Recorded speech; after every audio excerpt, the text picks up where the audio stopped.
G'day mates, welcome back, and it's a beautiful sunny Sunday afternoon here in UK land, and I'm going to crack on and do a bit more on the Bandai 148 scale King Tiger.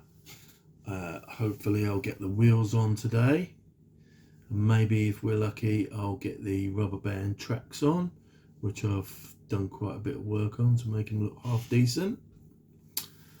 Maybe a bit of internal weathering on the interior. I'll get that done if I can. And let's just see where today takes us. So thanks for watching. Ahead. Bit early, I know, but anyway, thanks for watching. If you are watching, of course. And let's crack on, see what we can do. So this is what the King Tiger looks like so far, with its dunkel gelb.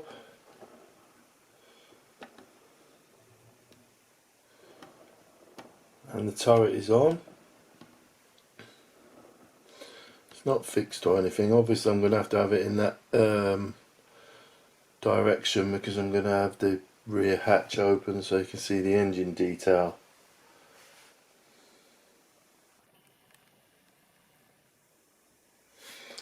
On all its glory, it's coming along nicely. There's a little hatch that I'm going to be leaving open so you can see the engine. So what have I been doing on this, you ask? Let's have a little looky at what we've been up to. So the wheels have been painted, and they've had a dirt and grime wash, which I used this stuff. It's a acrylic wash from MIG. Just put it on with a brush, no need to water it down or anything. Put it on with a brush and wipe it off with a wet brush or a wet cotton bud like I did. And it just almost like a pin wash, but it makes it look really dirty and grimy. So that's what I've done to the wheels. These are steel wheels, so I've still got to do the steel around the outside of those. That's all coming together. I'm going to highlight the all the bolts, make them stick out a little bit more. I like to use this for the steel. I use it on the cables, I use it on steel wheels. It's sometimes I think if you use chrome or aluminium or something like that, I think it looks a bit too shiny and bright for me. So that's what I use anyway, and that's what I'll be using on the steel wheels and on the guide horns on the tracks and stuff like that.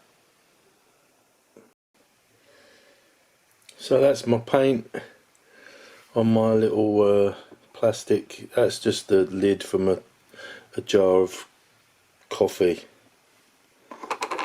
It's all been thinned just with water.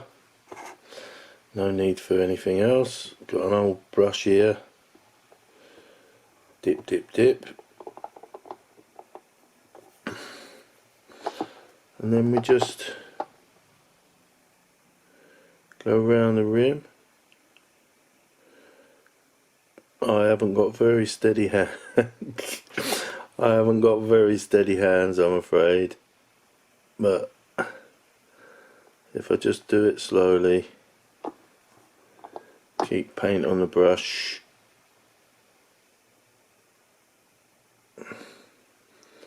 twist the cocktail stick as we go, do that last bit that way.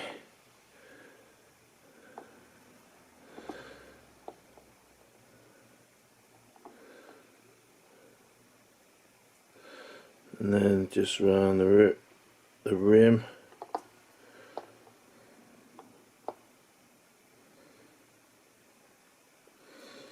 twizzling the stick as we go.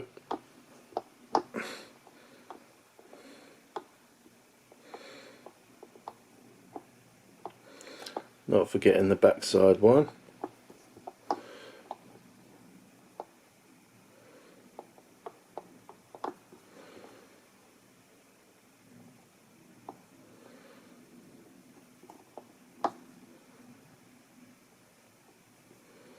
And just keep going like that, dabbing on some paint.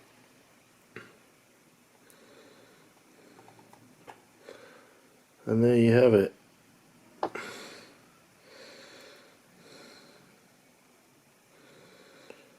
Steel wheel.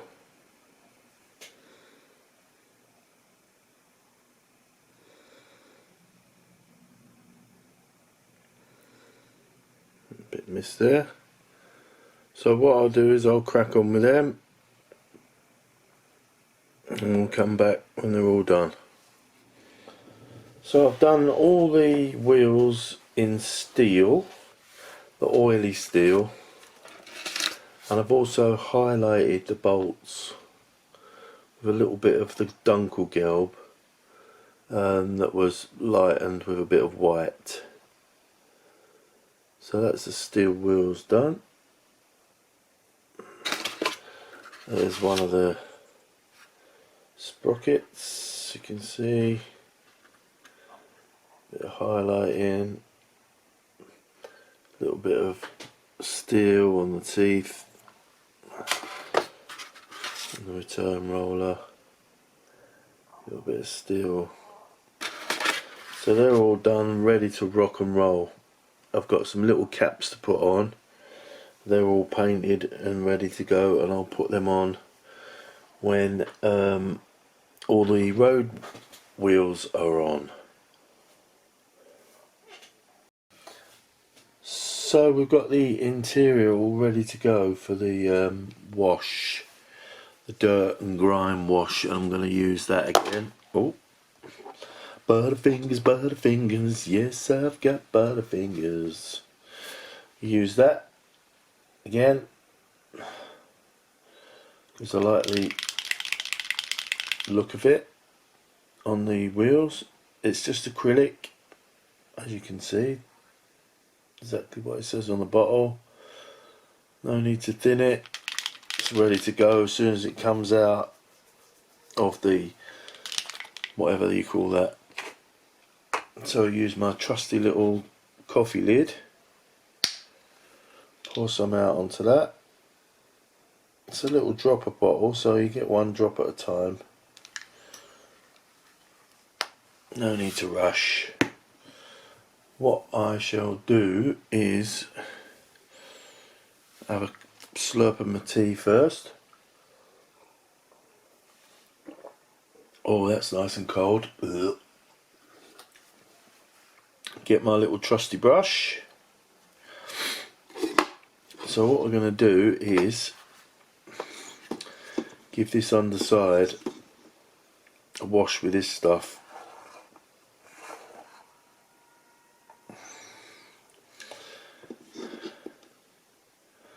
Dip the brush in,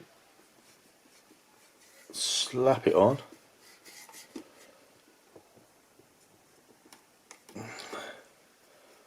get it into all the little nooks and crannies.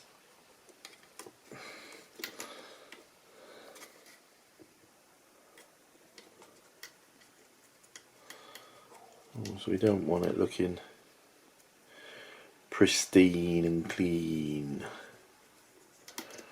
We want it to look a bit battle weary and dirty and such like. So I'll take it all around there, make sure I don't miss it. Get all those suspension arms, all those. I don't bother with the underside of tanks. Some people do. I don't. You can see there where I'm flicking the brush, it's making splashes underneath, which is cool. So I'll take that right to the edge.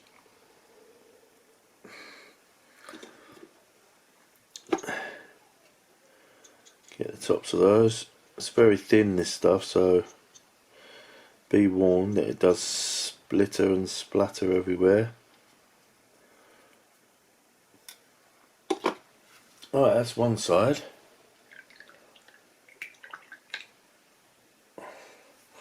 Wash my brush. Keep it clean, just like Bob Ross. Now what I'll do is, you can either use a wet brush to wipe it off, and what happens is you have to keep cleaning the brush, wiping it, cleaning it, wiping it, wetting it, cleaning it, wiping it, etc, etc. Or you can use a wet cotton bud, might be a bit difficult under here, and just scrape it off.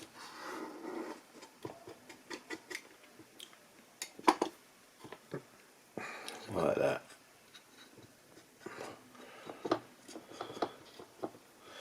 Keeping it dirty in all the places where it should be dirty. Right, I'll carry on with that, you see, get the general idea, and we'll come back when it's done. So this is what one side looks like with the wheels on.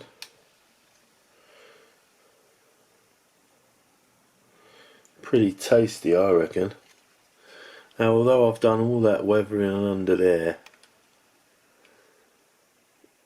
with the MIG acrylic wash type affair,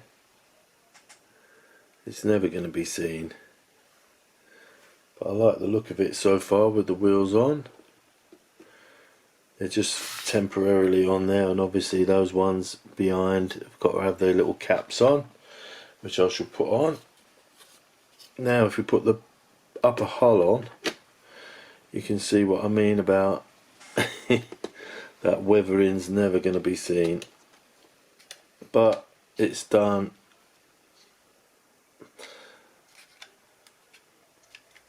And there it is. As you can see, the side skirts cover all that. You can see little bits of it, but not a lot. And then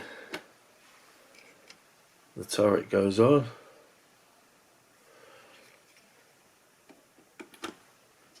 Fits on there beautifully. And I'm pleased with progress so far. It's slow going. Obviously I'm not the fastest builder and painter and what have you in the West, but I'm enjoying it so far, and that's, for me, is the main thing. So I think I'm going to stop there with the weathering for the interior of this 148 Bandai King Tiger. I've done the same wash, the brown wash that I did on the inside of the turret. But what I've done is I've done oil stains, I've done diesel stains, I've done dirt and grime, I've done a bit of rusting. It's all coming together nicely there, you can see.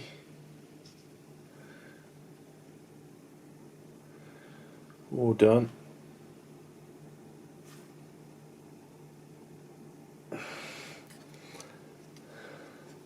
That's what I did on the side. It's never going to be seen because of the side skirts and the wheels, obviously. So that's the interior done. I also put those peculiar caps on the end of the internal road wheels, the ones that sit, you know, sit back from the front. The reason I put them on now is because of so much handling, you know, you just keep knocking them off. So they're on now. Just do a bit of weathering on them and then everything can go on, I think.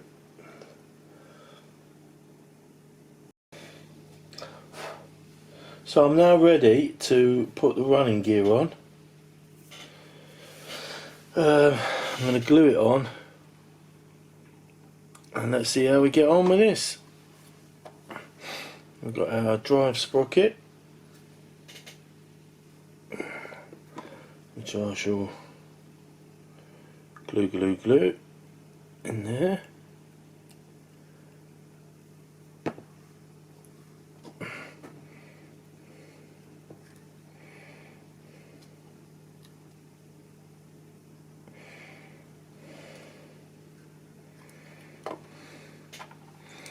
Our other drive sprocket for the other side.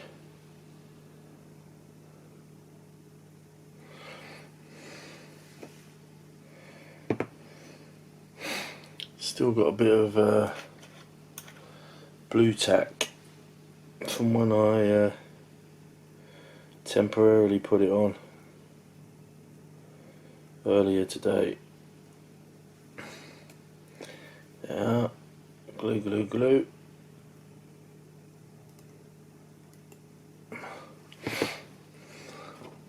Let's put the other sprocket on this side. Push them together. They're on, I reckon.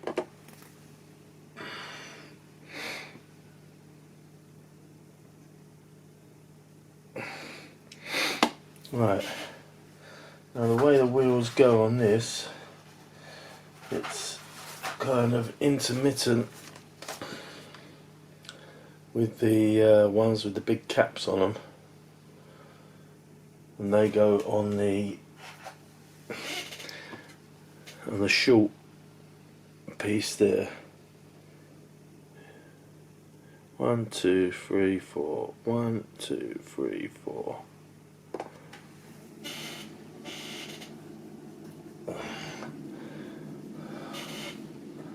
So I've got one here.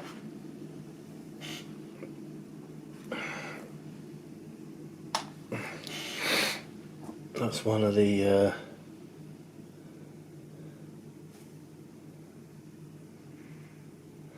ones with that long sticky out thing. So that'll go on there. Like that. Bit of glue.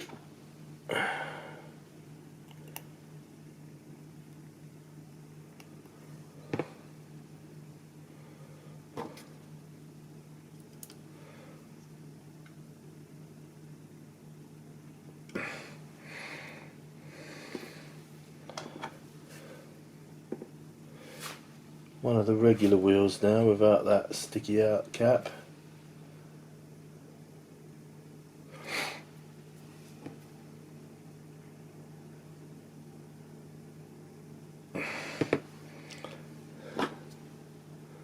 That'll go on there like that.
Okay, so now we've done one side, we'll get the other side on. So where's my little, that's it, we're ready to rock.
So these are the plastic band tracks that are going on this kit,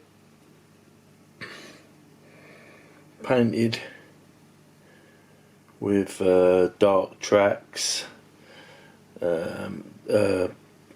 grey primer to start, then dark tracks, which I think is a MIG paint, and then various types of browns, chocolate brown, burnt umber, burnt red,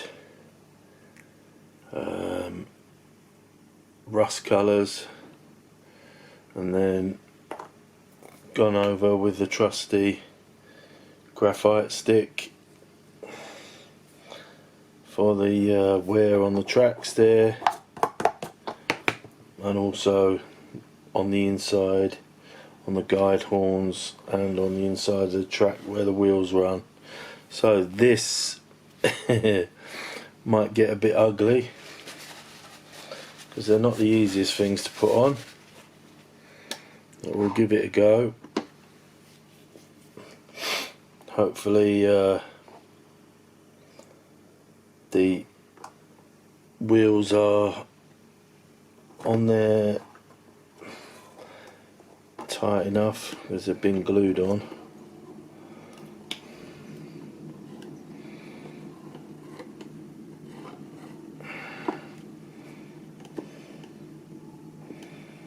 Just trying to get it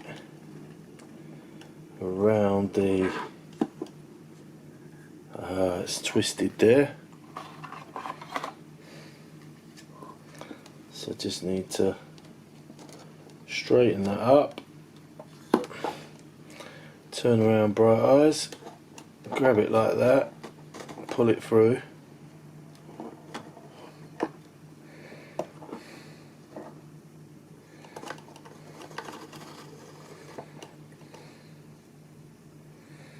And we are winning at life, boys and girls.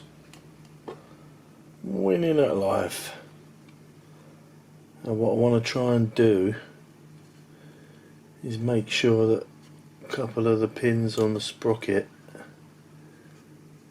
go into the actual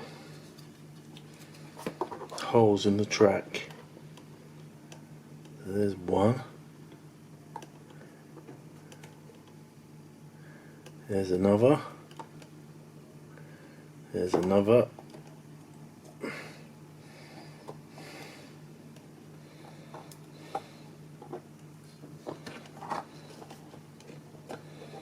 Absolutely incredible fit on this 1975, this kit. Look at that, absolutely perfect. Well, you all know what comes next. I've got to try and get that to go in there, those little pins on the end of that into the holes on that, so It's going to be very fiddly, so I'll do it off camera and come back when it's done. So, the camera just ran out of battery right at the death, just as I was about to show you the rest of the tracks. Unfortunately, they're not